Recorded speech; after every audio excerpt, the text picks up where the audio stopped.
questions. Today we will learn how the Constitution of India was formed, starting from Queen Elizabeth's Charter, followed by the Regulating Act. From Plassey to Cabinet Mission, every step is connected. Today we will experience the complete journey of how Indian Constitution was formed. This is where the story begins. In 1600, Queen Elizabeth granted East India Company a trade charter changing the course of history.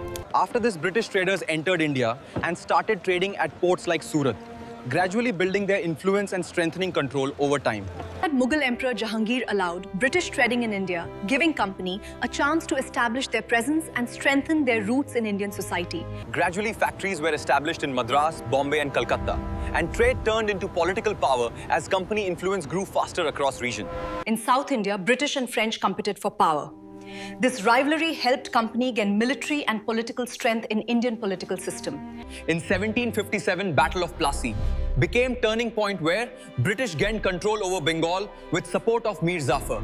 After Plassey, British take control of Bengal wealth and economic power, helping them strengthen their influence and domination in India gradually.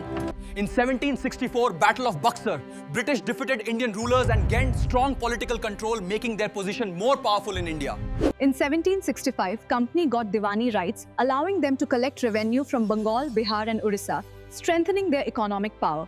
Dual government system started in Bengal where company collected revenue and Nawab handled administration, creating confusion and weakening governance system.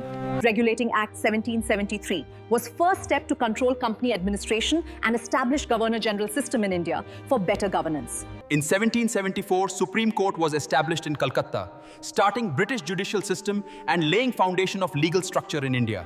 Now the story takes a new turn after 1773. British control became stronger and government interference in company affairs started increasing. Pitt's India Act 1784 introduced dual control between company and British government, making administration more organized and structured in India. The British. This act created Board of Control to supervise his company working and directly influence Indian administration. Charter Act 1793 continued company rule and maintained British control in a stable way, assuring continuity of administration in India. Charter Act 1813 ended company trade monopoly except tea and China trade, allowing other British traders to enter India and expand business. During this period, Western education started in India, introducing English language and modern ideas which influenced Indian society significantly. Charter Act 1833 made company a full administrative body and introduced Governor-General of India, centralizing power in British system. After this act, company trade officially ended and it became a purely administrative body, strengthening British control over Indian governance system.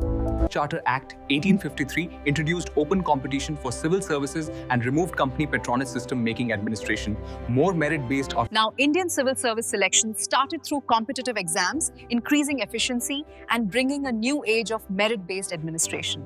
Despite all these changes, Indian discontent gradually increased, leading to a major upheaval which would soon change the course of Indian history. Now discontent had increased and situation was changing. This background led to the major upheaval of 1857 in India. The revolt of 1857, often called First War of Independence, challenged British authority and marked a turning point in Indian history. After this revolt, East India Company rule ended and India came under direct control of the British Crown, changing administration. Government of India Act 1858 transferred power to British Parliament and introduced Secretary of State to control Indian administrations. Indian Councils Act 1861 introduced Indians in legislative councils through nomination, marking the beginning of limited participation in governance. Indian Councils Act 1892 introduced indirect election system and increased Indian representation slightly in legislative councils of India. Morley Minto reforms 1909 introduced separate electorates for Muslims, marking a significant change in Indian political representation system. Montagu-Chelmsford reforms 1919 introduced diarchy in provinces, dividing administration into two parts to manage governance in India. Government of India Act 1935 was the most comprehensive act introducing federal structure and provincial autonomy in India. Gradually, demand for constitution grew, and in 1934, M.N. Roy proposed the idea of Constituent Assembly for India. Cabinet Mission 1946 provided the plan for Constituent Assembly, setting the stage for framing the Indian Constitution in future. Constituent Assembly first met on 9th December 1946, beginning the process of drafting the Constitution of India. Drafting committee was formed on 29th August 1947 with Dr. B.R. Ambedkar as chairman to prepare the constitution. On 26 November 1949, Constitution was adopted, establishing a legal framework for governance in independent India. On 26 January 1950, Constitution came into force and India became a republic